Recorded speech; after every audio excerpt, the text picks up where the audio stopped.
Hi, everybody. Welcome back to the October open office hours with Trace Labs and OriginTrail members. We got Žiga, Tomaž, and Branimir as usual, and I'm your host, Guinnessstache.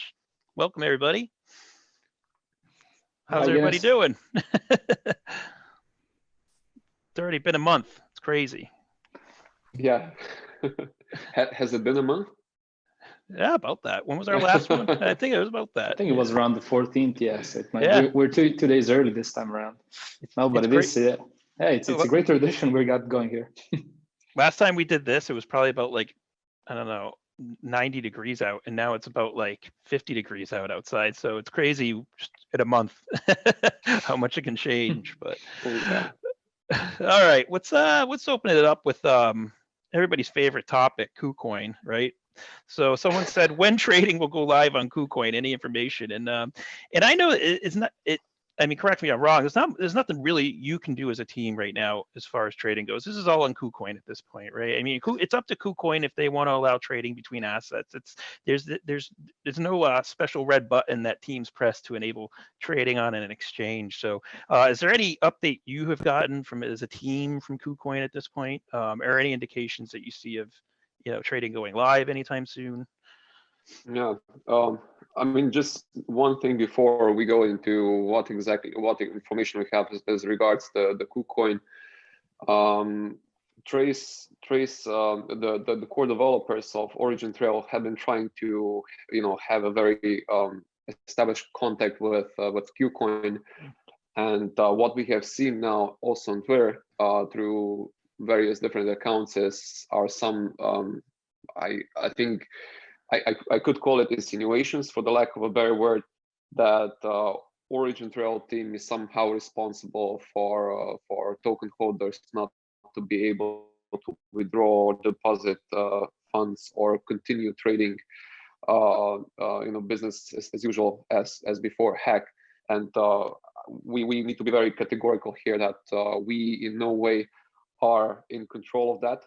The KuCoin hack happened because of the security malpractices at that exchange, and this has to do only with the KuCoin exchange and their own internal security settings.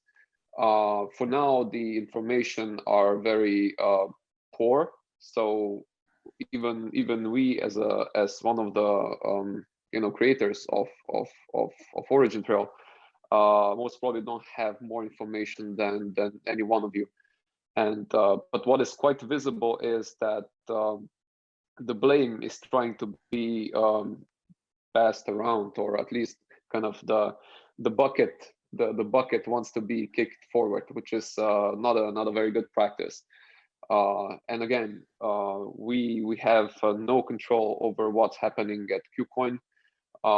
And sadly, so far we have not received any assurance as to whether or not the KuCoin will refund all those who kept their assets on KuCoin. And this is, of course, solely in KuCoin's control. We do hope that they will keep their promises. They made promises following the hack quite immediately that they will refund and restore withdrawals and also deposits for all the assets traded on KuCoin. But so far, as you have seen, they haven't done so. Although it has been like almost 3 weeks since the hack took place. We are, of course, going to be inquiring with them, trying to get more information about the timeline. But so far, sadly, we haven't received any assurance whatsoever that they will allow traders, that they will allow holders to access their funds and to withdraw them. Yeah, and I think at this point, I mean, everything, all signs do show it's all in KuCoin's hands. It's up to them.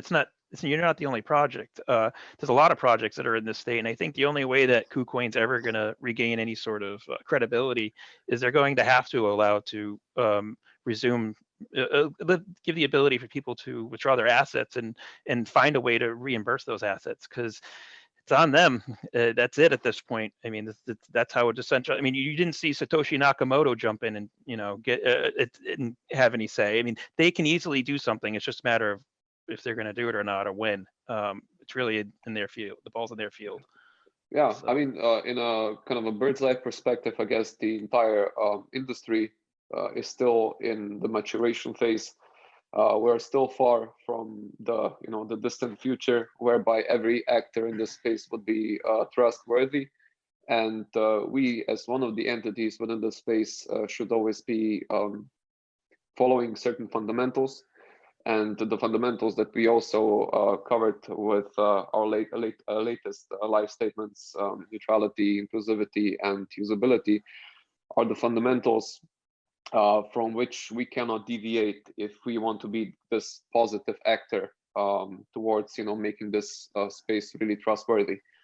So for KuCoin, again, it's up to them to decide how much of the trustworthiness they want to achieve, maintain, and I think it's a matter of of existence at the end of the day. We are all in the space where we should be rediscovering new ways of how trust is being brokered. And if you're not being collaborative, if we don't show that we are trustworthy, then the future is definitely going to make sure that those who are not trustworthy are going to be extracted from this space. That said, hopefully things will change. Hopefully KuCoin will do what they're supposed to do, recover funds. Hopefully they will be allowing all those who kept their funds on KuCoin to access those funds, to allow them to withdraw those funds, to deposit funds should they desire to do so. But from this point on, we have a very limited control, or I would even say no control over that, apart from Yeah, and I would say, and this is what we have been doing so far. Yeah. And I would say from a community standpoint, everybody in community should just stay on them. And social media is a very powerful tool from a lot of community members. So just make sure, just stay on top of them, let them know how you feel, because sooner or later, they're going to realize a lot of business that can be lost out there if they don't follow these best practices for running an exchange. So. Yeah, definitely. We should all be aware as to what is relevant within the scope of this unfortunate event. But what is also important to point out is that OriginTrail's mission has not been impacted in any way. We see that the jobs, so the mission that OriginTrail is supposed to be performing is still being performed. The enterprise side, so the adoption is happening. So in no way OriginTrail was impacted as a project. And that is very much important to point out. And the main reason here being, again, is the adoption that we have been able to achieve so far. And this is also one of the major differentiators between OriginTrail and all the rest of the projects that you see have very little or no adoption. All right, let's move on to something a little more fun than talking about KuCoin too. So I know we got some questions in here for Starfleet Chain, and we actually just saw, not too long ago, the RFC come out to the public, put out on Twitter, which is, people are very excited about it. You have some nerds already grilling through it right now.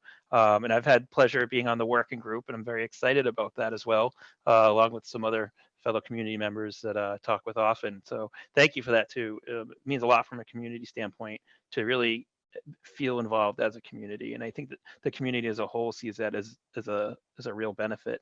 But speaking to the next question we have here, how many nodes will SFC have? And when there will be a limited number, who decides who can be a validator? And I know there's some language in there and speaking to it, so we have still a lot of time that we're going to have to go over this request for comment. But generally speaking, what's the validator situation look like and the nodes for SFC once going live, the real vision?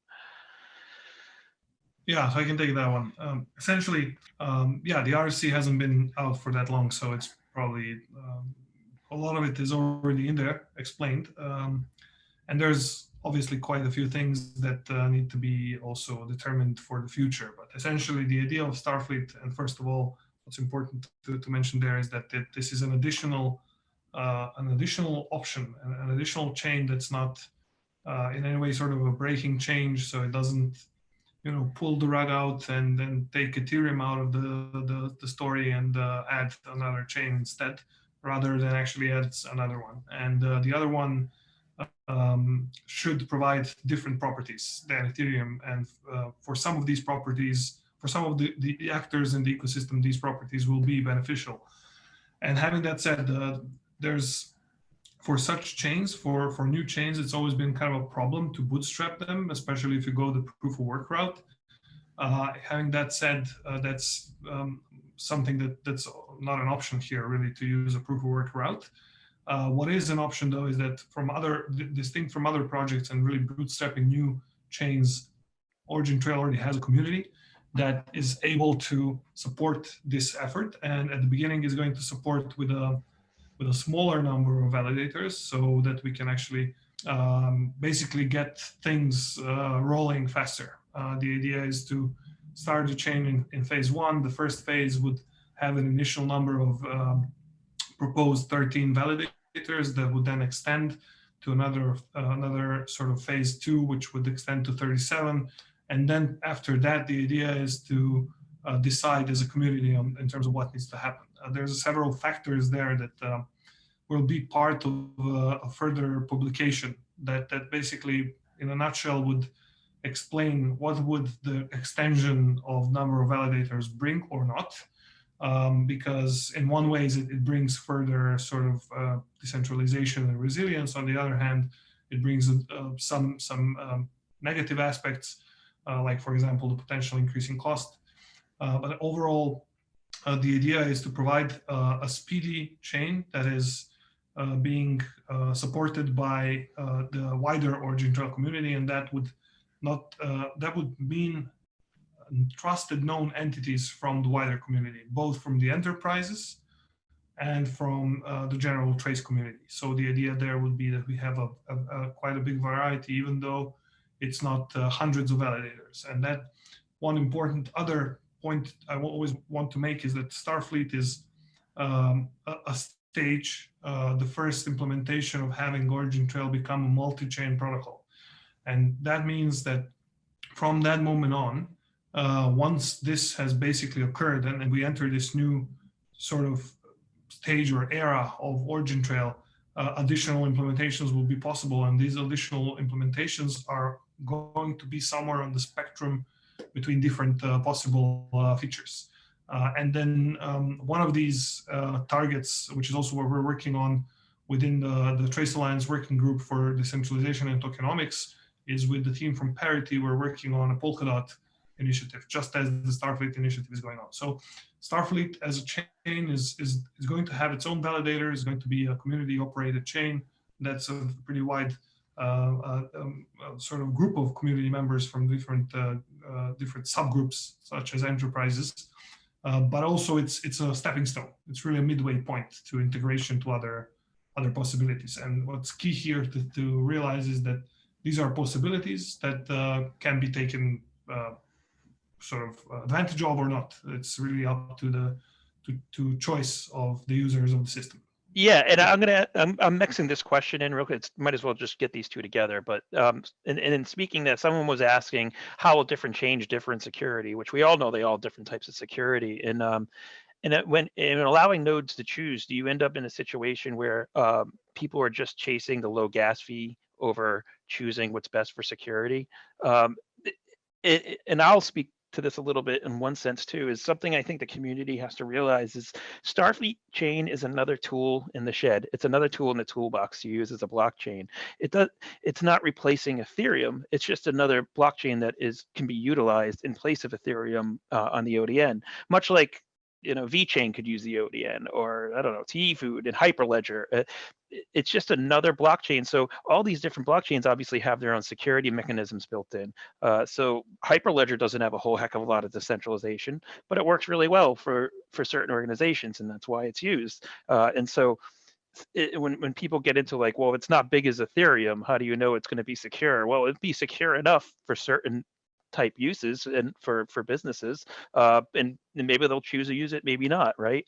But do you see companies go looking for the cheapest way to put jobs on over security when judging what chain to use?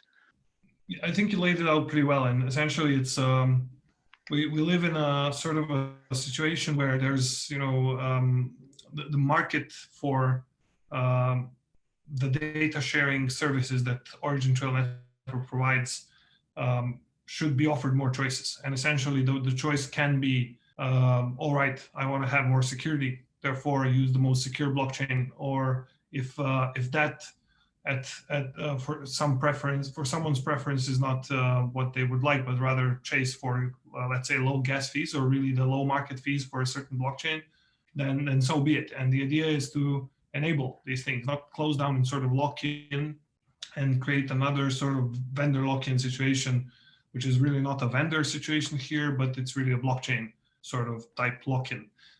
So the idea there is that this choice is left to the user, and the user gets to decide, all right, maybe one day maybe one day it's going to be a Bitcoin, some Bitcoin implementation in the consensus layer with its sort of feature set, which means relatively slow block time, relatively expensive transactions.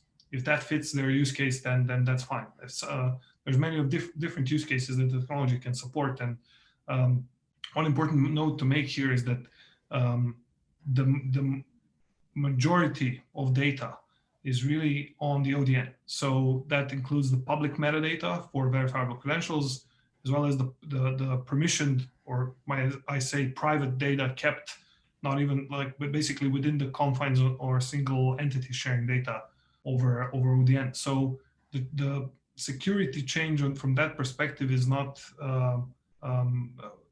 really a question of blockchain only.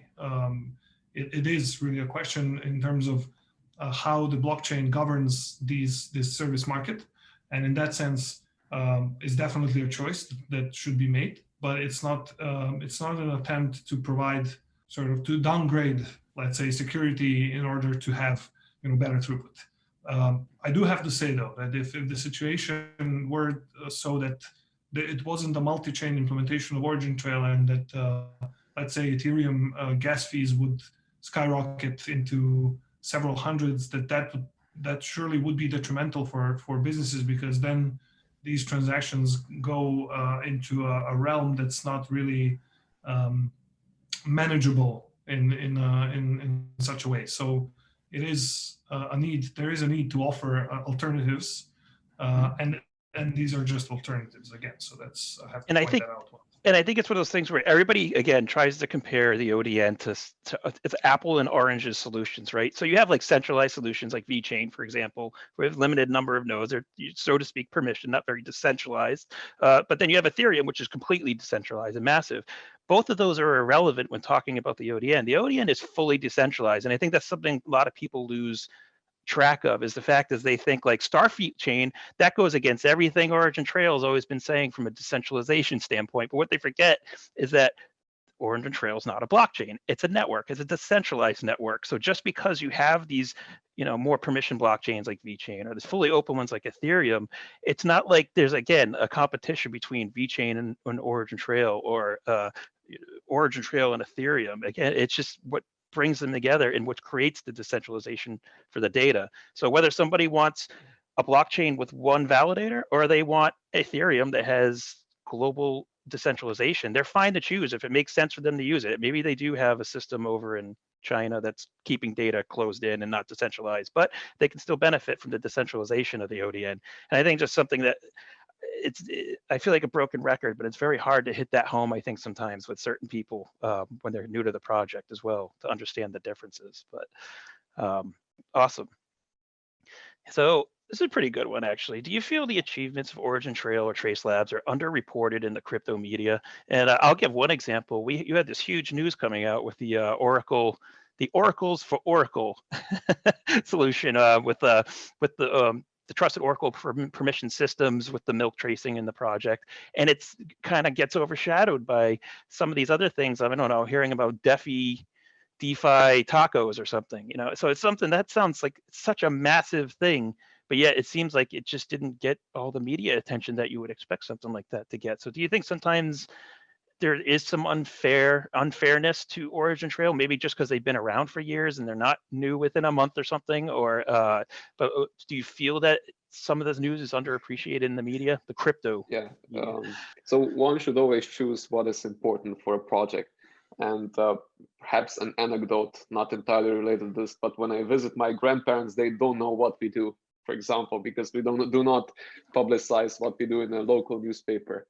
And not saying that crypto media is analogous to local newspapers, but what is tremendously more important for us is to see that the biggest IT company, or one of top 3 biggest companies in the world, blue chips, so to say, pinned the tweet about the solution, the common solution for between Trace Labs, OriginTrail, and Oracle blockchain.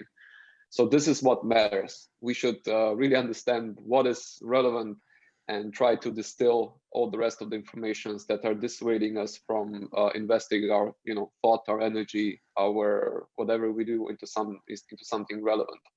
And this is just one of the examples. Another example is perhaps the latest webinars we held with GS1 and also BSI, a webinar which is also available on YouTube. So these are all of the examples of top tier, I would say, media relevant for the success and for the future adoption of OriginTrail. Of course, we would love to see more articles about OriginTrail within crypto media, but we should all try to understand that crypto media in general is very much biased towards convincing people that certain digital asset makes sense in a certain time, and as such there is a misalignment of incentives between those who are supposed to be reading crypto media and those who are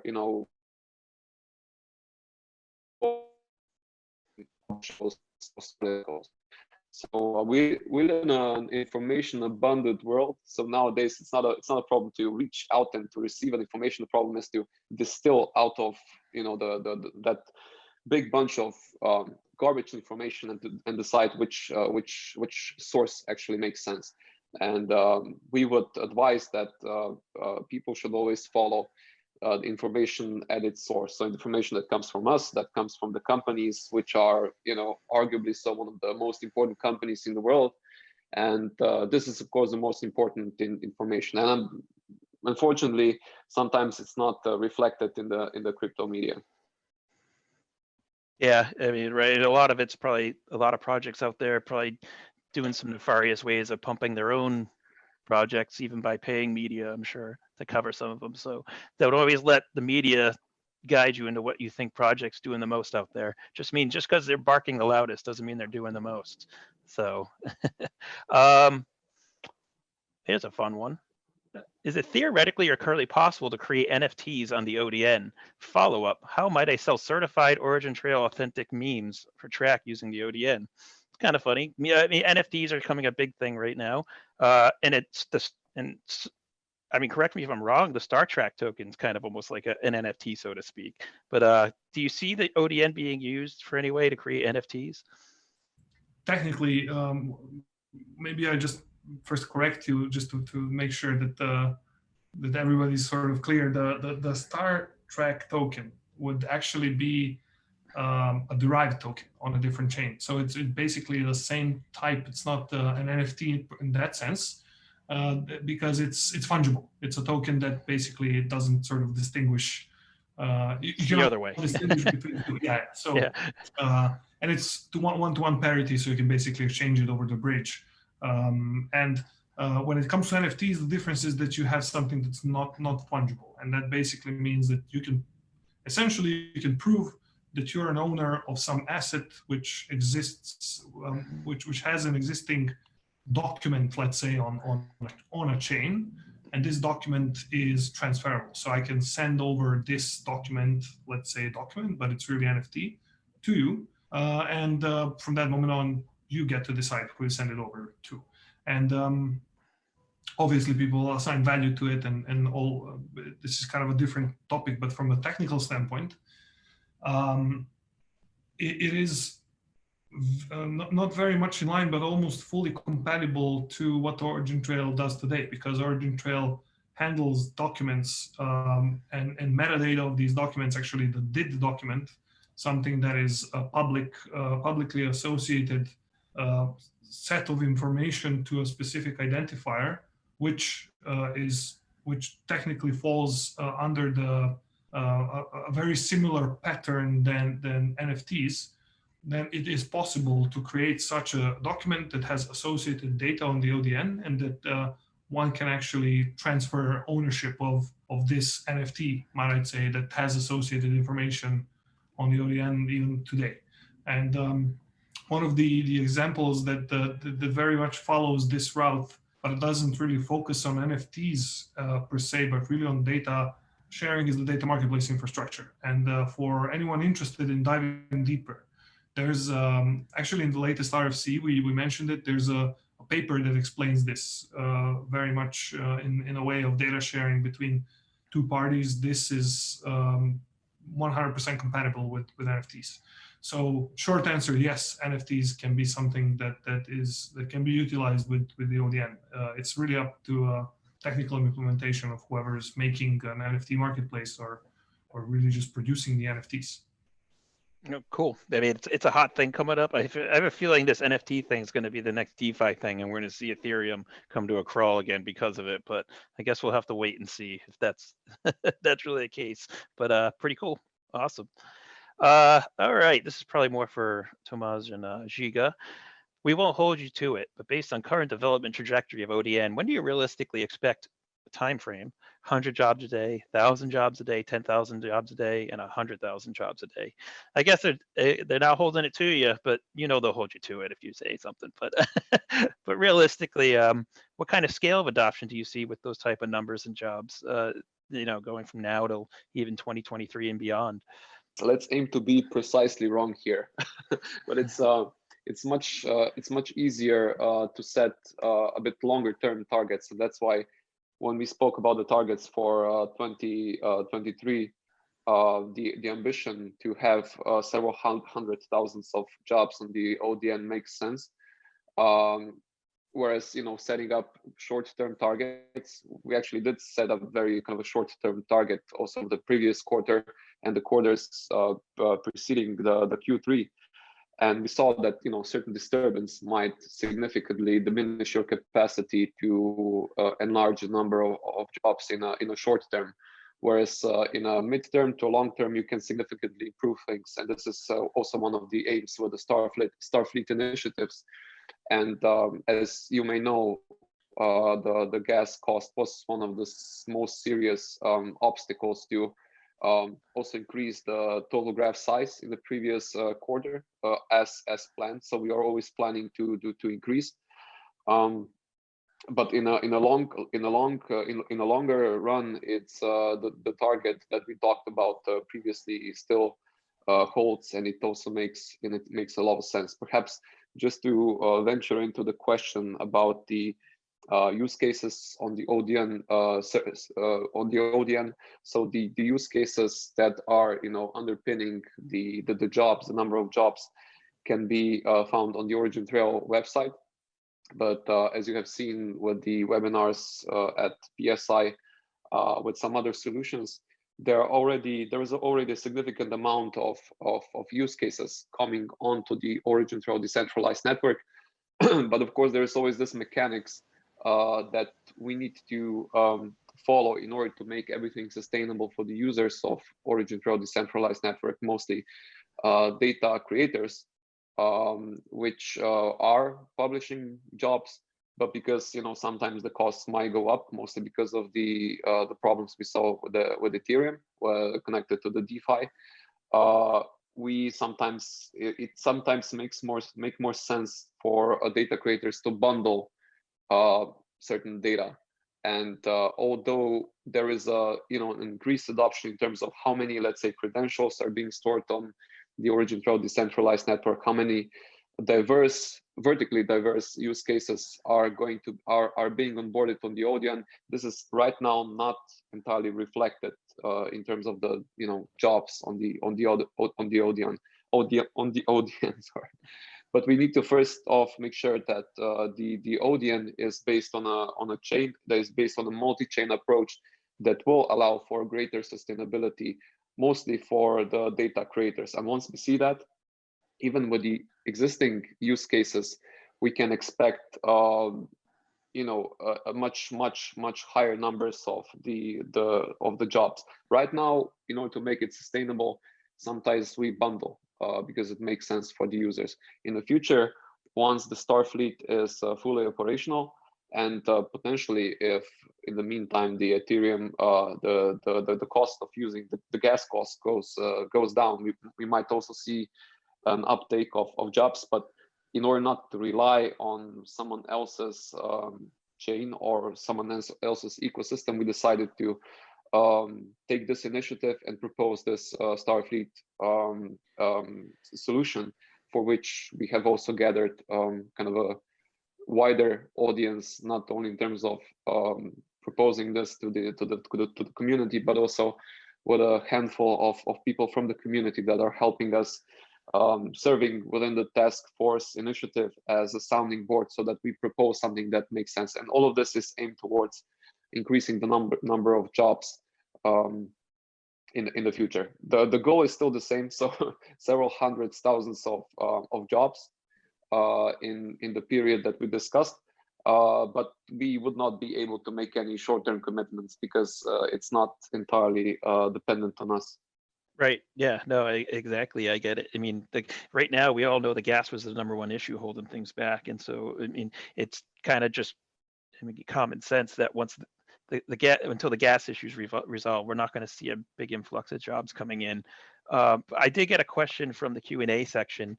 This kind of speaks a little bit to what you were just saying as well too. But didn't the team see any other solutions instead of building SFC? One which is already built and would have been proper short-term solution. So I mean, I don't know, like XDAI, for example, somebody might be talking about. Just out of curiosity. So what pushed for the creation of SFC over using a system that might already be out there, like Omi's Go or whatever, or something like that? Yeah, so we've actually done quite some research on that topic, and having something like XDAI actually was very instrumental to understand how other communities have taken, well, what kind of approach has been taken there on that front. And in many ways, you can see that similarities between XDAI and what Starfleet aims to achieve. And in that sense, the important sort of aspect of what we had to focus on was really bringing the technology within the ecosystem in such a way that it is also governed by the ecosystem. So that was a very important point, not only in terms of having more value stay in the ecosystem, which is also one of the things that Starfleet achieves, but also it was about having the ability to guide the development according to the community principles. And I don't want to sort of jump back into the first question, but in a way, sort of getting into situations where there's external, much sort of reliance on external influence gets into, you know, troublesome situations like the KuCoin situation, for example, for people. So in that sense, one of the key things was to make sure that we managed to create an environment that ODN, and not only as a technology, but also OriginTrail as the community, would have a streamlined development that is governed by the community itself. Not to say that the XDAI team or as the POA network team has, you know, any sort of bad rep, or actually the team that has been assembled over there seems pretty strong. However, we have a very good collaboration with the Parity team in terms of developing this towards both the Starfleet and Polkadot initiatives, and that seemed like a better way to go from that perspective. Yeah, totally understandable. Yeah, I mean, I think the benefits later on are really going to be seen too, because the more somebody trusts OriginTrail's technology from an ODN standpoint, the more apt they'd be willing to trust them from a blockchain standpoint as well too. So that's where your reputation really kind of kicks in tenfold from that point, I would think. Great. I'm going to jump to this one actually. How's the COVID-19 supplies repository going? So have we collected a lot of data on that? Should we be seeing an update on that soon? Yeah. So you want to go, Tomaž, huh?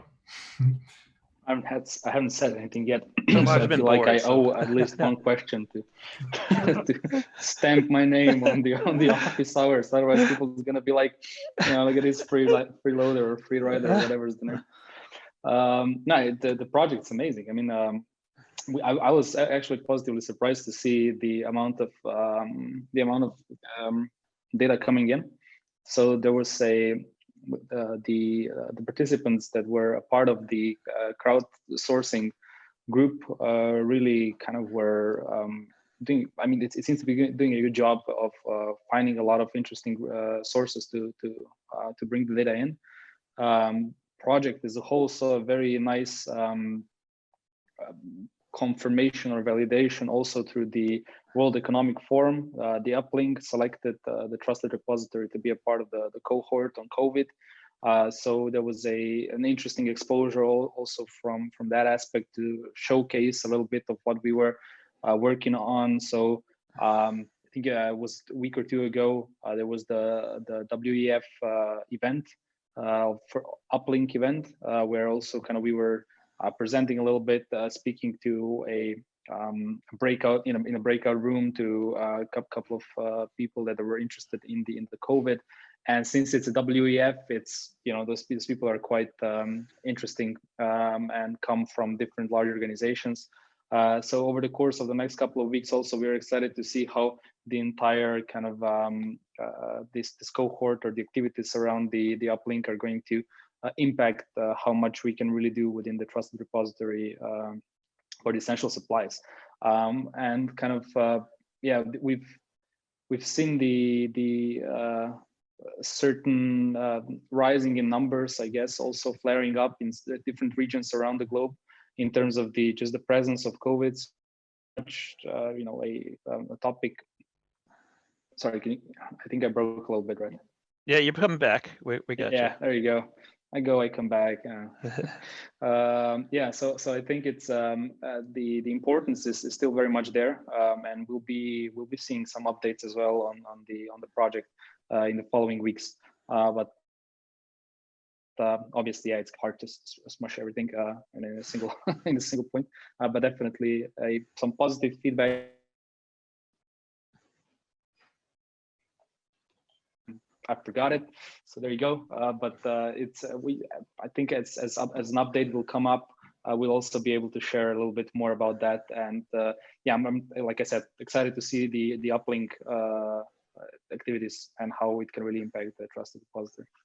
Yeah, it'll be exciting to see. I mean, heck, when the World Economic Forum is selected you as one of the 10 or 15 or what I mean, the projects out there making an impact in this stuff, and that's huge. That's big. I mean, World Economic Forum's massive, and everybody knows what that is. So very exciting. Oh yeah, stuff. and like just the network is insane, right? So you can really access a lot of different stakeholders which share the kind of the vision of what you're trying to do. So it's a good alignment and a good program. Cool. Someone said, I saw that there was going to be education through Ivan on Tech. At what level should I subscribe? I missed the free wiener last Tuesday. I think he means webinar while at work. I'm very interested in running a TRAC node and would appreciate any suggestions or tips that could be helpful. Thanks in advance. So yeah, so is the Starfleet stuff kind of put some of the Ivan on Tech stuff on the back burner for now, or should we see some Ivan on Tech content coming out soon? And what would be required for somebody to take part in that? No, so there's no kind of really significant delays expected on this, as the curriculum will be published on the Ivan on Tech Academy, and you will be able to apply through the Ivan on Tech Academy to access all the materials that will be created for this. So it's very much on track. It's an active thing we're working on right now. So yeah, like in terms of a timeline, I won't put out any exact dates, but it's definitely something that's an ongoing process right now. So it shouldn't be too long before you're able to, just apply there and then kind of take on this the journey on a couple of lectures. Cool. I mean, it's just another one of the million things going on that you guys have going on right now. So, so speaking of, this is kind of my own question. This is something I always mean to ask and I never do. I always see this Swiss Railway stuff on OriginTrail's website. I don't think I've ever heard anything about the Swiss Railway project. What was that even about? Eddie, I mean, are they tracking railway parts through the ODN, or I'm just curious because it's only one of the ones on there when people ask me like, oh, what are they doing with Swiss Railway? I'm like, actually, I don't even think I've ever really asked. So I was just curious if anybody would speak on that briefly or generally speaking. Yeah, I'll take the 3 in a row now. Thanks. I'm totally. Now you're in it. My way back you're in in. deep. Okay, I'm taking the first place here. No, so the Swiss Federal Railways. It's an interesting organization with an interesting use case, and it's very business focused. So the things that we're working on there is really improving the safety of rail travel in Switzerland by having kind of different parts that are important or crucial within this system be tracked utilizing the OriginTrail technology. So it's like I think with the we aren't really able to go into a lot of details, but what we can say and is that we really find it very find them a good partner. It's very nice to work with them, as well as there's a high level also of the GS1 alignment with how they are approaching their internal business and data management. So that's why kind of the understanding of the value of OriginTrail was fairly on the nose to be explained. But definitely we are kind of working towards being able, potentially even fairly soon, to be sharing a little bit more about some of the concepts around there also that might be able to go out public and are more interesting. But as kind of more high level, I guess, description of the work that's being done there and how the technology is helping out, it's exactly that. It's managing the information around the rail parts to ensure better safety of Swiss travel. I see Branimir unmuting. Maybe. Yeah, apart from really implementations, there's also another level on which we cooperated, which is the GS1 EPCS working group. So both the Swiss Railway and OriginTrail team are one of the two of the rest of the companies that are really in the working group. And currently we're working together on prototyping the second version of the EPCS standard. So basically the way EPCS has been evolving, and because it's a pretty old standard, there's quite a few new things that are going to be introduced, and that's something that is actually going to be released relatively soon. There's new features in the EPCS standard that are very cool, such as the ability to track IoT data. There's additional events and so forth. So again, these standards really need to be developed sort of in a very collaborative way. It cannot be sort of a couple of people at GS1 just coming around and saying, oh, okay, this is standard, use it, but it's actually being developed by organizations that are using it, and that's a couple of dozen organizations around the world contributing. It's actually quite an honor to be part of that society. So we're able to contribute and provide feedback. SBB, which is the railway, the Swiss Railway, is really heavily invested into GS1 EPCS standards particularly, and so working with them is great, because not only do we get to specify how the next standard is going to look like, we get to implement that right away and test it in a real safety environment, really. You get to be one of the early adopters. I mean, one of the only ones doing it. So all eyes are on you when you're one of the only ones doing it, which is cool. That's awesome. Someone just had a question in the Q&A, and I like this question because I forgot about this myself. Can you tell us more about the Block.IS commercialization? Remember, we saw the tweet come out about a week ago talking about how it's going to bring it to the next level of commercialization. What can we expect from that exactly? Yeah, it's basically the last phase of the Block.IS project. So they adopt the commercialization phase. It's actually kicking off right in these days. And it's allowing the LDM, so the Laboratory Data Marketplace project, to be taken a step forward. So we've seen some of the work that's been done within the LDM already showcased. And basically now kind of the plan is to be able to take that what's been already been worked on and find additional kind of potential users for the LDM going forward. So there's already a couple of interesting companies around there that would be, or laboratories basically, that would be interested in trialing this type of tech. So what we can really expect is to kind of see more laboratory tests results be available on the LDM, and kind of driving this project forward, at least within the Block.IS, for another until the end of the year, and then of course hope kind of create enough of a momentum around this to sustain it beyond also the Block.IS project. Cool, can't wait. Just more data. That's what we love, more data. Oh, there you go. It's a good use case. It's a good use case. Absolutely. With all the partnerships and future work announced, can we expect to see new hires in the team? Have the team been growing at all? Have you been talking to any candidates out there? How's that looking? I mean, we're constantly reviewing and also admitting new candidates, but the hiring process is one of the most demanding things in any company.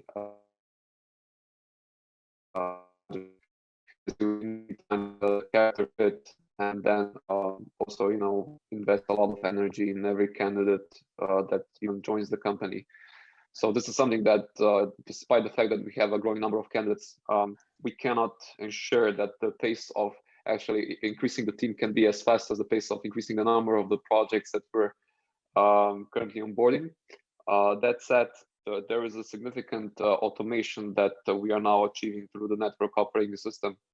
And we also expect network operating system to be not only operational as a tool that we as Trace Labs core developers use to onboard new clients using the OriginTrail decentralized network, but that we can also kickstart the vertical way of increasing the adoption of OriginTrail decentralized network by offering network operating system to companies such as the companies which are within the Oracle partnership network, so the systems integrators, service providers building other business solutions that are going to be built on, that are going to be using the OriginTrail decentralized network. So right now we are putting focus both on finding appropriate candidates, as well as improving the automation or automating the process of onboarding the companies. And we're doing increasingly well here, especially with respect to the network operating system. So what you saw with Oracle was just one side of that story. And what we're also striving for with some of the channel partners, such as the British Standards Institution, is to allow for bigger number of their channel or distribution partners that they have to start using the network. This though is something that might not be following the same adoption or the speed of adoption as the OriginTrail network itself, in terms of the growth of the number of people that get interested in the OriginTrail project, because this is kind of a SaaS mentality, and enterprise field is somewhat different than building a B2C product, or if we now touch upon the DeFi again, it's something that has a different trajectory, adoption trajectory. It's somewhat slower, but once it gets started, it can go further much quickly than anything else. So what's important here is to follow these lead metrics. We have people that are interested in joining the team, but at the same time we have projects and companies which are coming to us seeking additional services, and this is something that needs to be done in a synchronous way. No way 2 times or 3 times bigger team would be a good start to, let's say, even have an even faster adoption. So this is something that is kind of more of an art than a science. But bottom line is, yes, we're always in search for good candidates. The bar is high though. Yeah. Oh, I bet. Yeah. I mean, it's definitely a different it's a different world than a lot of businesses people have been a part of before too. It's literally kind of creating a new internet. So I can see that it's kind of hard to find the right fit for people to. Yeah, I mean, we're not a small team. We're 21 currently, and this is by no means a small team.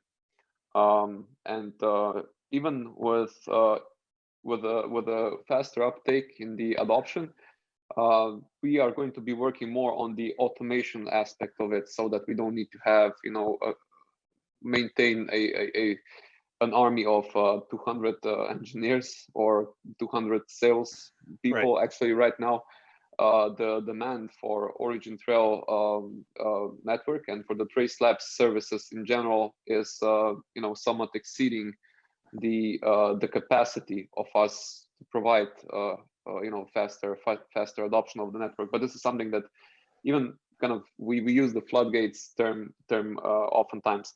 Floodgates should always be opened at the right moment. So even if there's a high demand for certain services connected to OriginTrail decentralized network, it might not be a wise thing to release the entire adoption potential at once.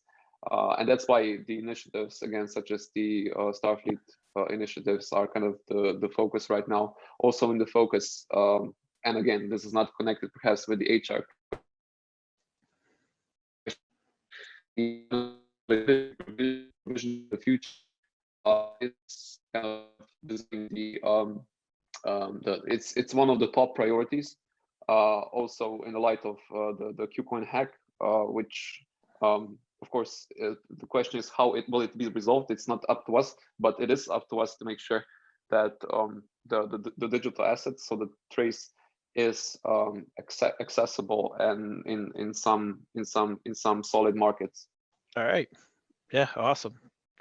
Growing and growing. This one's more for Branimir. Will there be any key changes in node setup that we need to set up again? For example, if now I set up 30 nodes, will I ever need to set it up again or change something crucial, or just regular maintenance on those nodes? So yeah, when like Starfleet, something like that comes out, like a 5.0, is it just upgrading the current nodes, or are people expected to create new nodes? Yeah, so we don't have to expect any sort of major differences in the process of setup. So it is intended not to be a breaking change. So think of it as just having the ability to upgrade the version, and then you have additional options in your configuration, for example. So you can pick different chains, or you can pick additional modules. And maybe this is a good moment to mention there is another RFC in the pipeline that is actually focusing on helping the market, not only in terms of having multi-chain implementation, but also in terms of helping the node runners optimize the way their nodes operate on the network in the context of the market. So basically, to simplify it, it is to sort of tweak your configuration to achieve a market optimum. And it's actually a paper that involves a new plugin, which is an automated learning plugin. Basically, it involves a couple of machine learning models that it utilizes to learn from the market information, which is really the information from the publishings, the data publishings, and the offers coming out. And that's going to be very interesting because it is going to allow for nodes to sort of perform more optimally. So that would be, for example, another thing you can turn on, but you don't have to. That's another key point here, is that we in every single decision we try to keep the neutrality as much as possible, so that not everybody has to use this tool.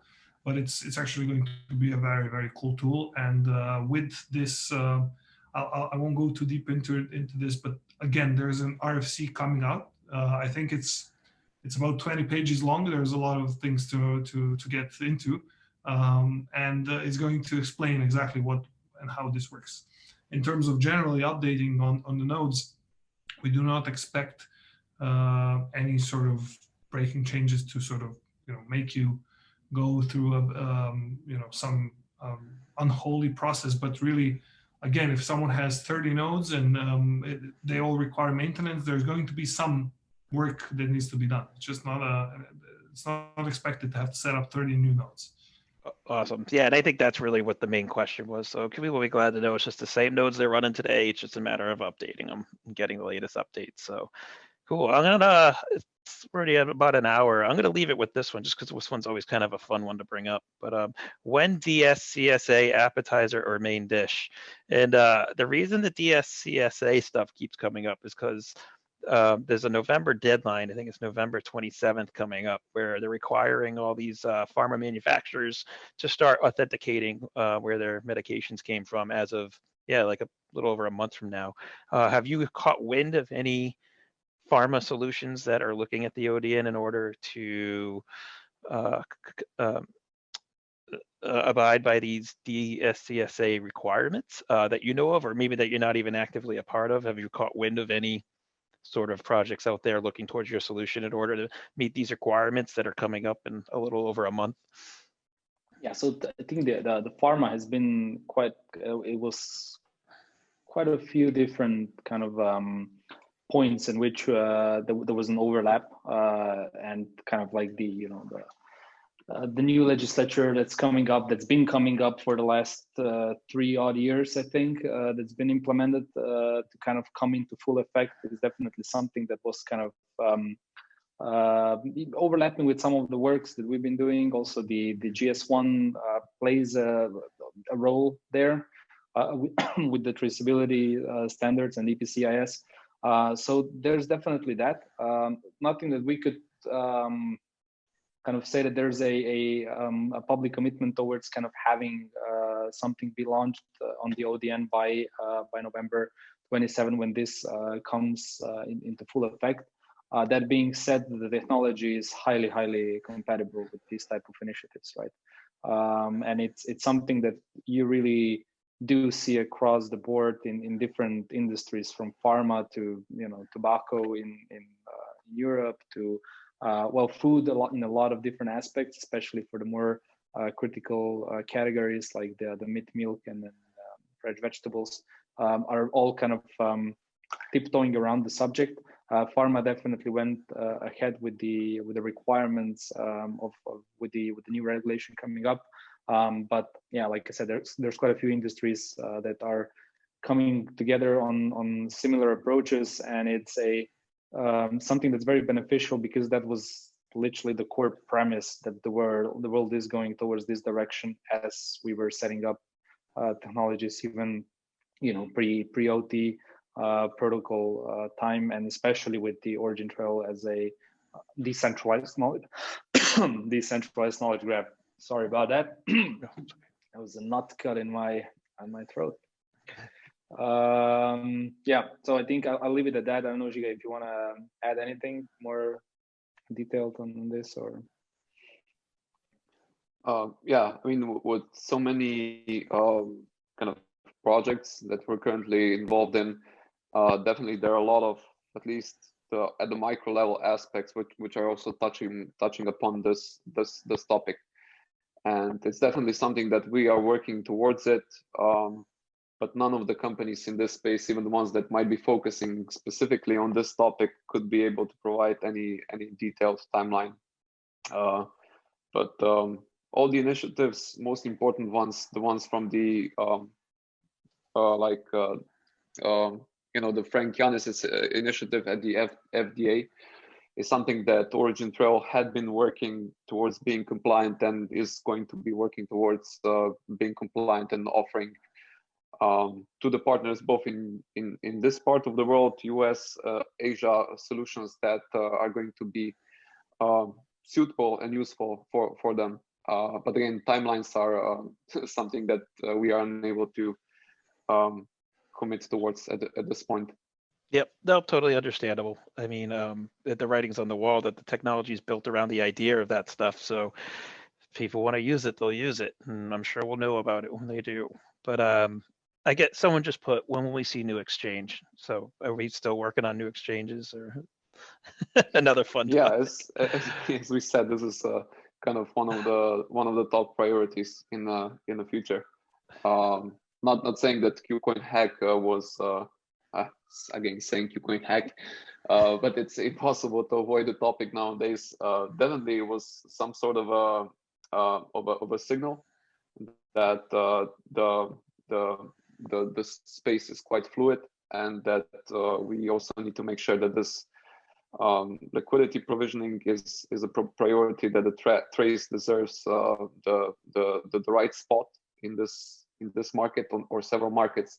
We're definitely working towards that, but it's impossible to commit towards any kind of deadlines or towards any names, because at the end of the day, it's up to each exchange as to whether or not they are going to be listing specific asset. So a lot of work has been put into that direction, and I mean, hopefully we'll see some positive results soon. Yeah, and again, as a community, all we can do is reach out. I know I tweet to Kraken and Gemini out there too often, and try to hope one day, I don't know, maybe someone reads it and they see the cry from the community and they do the good guy thing and just no, I mean it's definitely something that's positive, right? If there is an kind of a desire to express that desire directly towards the exchange is always positive, just so that it's also an indication of the activity of the community, and there's actually, I mean, it's indication also for them as it is for us to see that, okay, that's the there's interest. That makes sense. That there's interest, yeah, because at the end of the day, they're in their eyes also, it's the amount of kind of users and interest from users that can be generated that is something that's a decision point in their process. So I mean, thanks to you and the invitation to TRAC. No problem. And at the end of the day, it all ties into adoption. So the more popular the network is, the more useful it is for both businesses and anyone getting involved in the OriginTrail ecosystem. The better the chances that markets will not be able to neglect Trace, and we are on a good way towards reaching that. Great, awesome. Well, anything you guys want to close out with before we go? Just, I mean, we've just had the RFC published, so I guess that's a very, very cool stuff. So yeah, let's. I mean, it will be a fun couple of days, weeks, months to come to see this come to fruition, and really kind of kick up OriginTrail ecosystem as a whole another notch. I mean, there's a lot of very cool stuff, kind of time to build. Yeah, Biddle. I don't know how to pronounce this ever. Even reading it in my head, it creates a problem. But yeah, there's a new repository for that. So that's a new thing. Jump on to GitHub and find a new repository. It's been published on Twitter, I think on Telegram and all of the channels. So any feedback or contribution is very welcome. And this is, so basically the repository only contains this RFC number 7. We will be adding the previous 6, the 6th being the one I mentioned just now. So for those of you who are tech nerds and interested in learning about cool technologies, like all the stuff we mentioned around ODN, but also the stuff I just mentioned around machine learning, which can help the ODN work even better, jump in. We would like to hear feedback, and if that's interesting and somebody's looking to jump into contributing on not only on an RFC level, but more on a code level, that would be great to see as well. Feel free to approach anyone from the team. Find me on Twitter if you want. So it'd be great to get more people hands-on into the tech. Awesome. All right, guys. Well, we had another successful open office hours, and it's going to feel like 2 days are going to go by, and we'll have another one in November, I'm sure. Yeah. So, all right. Well, hey, take it easy, guys, and we'll look at that RFC, and can't wait to see more news coming up. Thank you very much, Guinnessstache, for a job well done. And make sure you treat those signers as well. I'm working on them. Yeah, they're killer. So I'm surprised I made it through without falling on my keyboard. So I'm good. All right, guys. I'll see you later. Take care. Bye-bye. Bye-bye.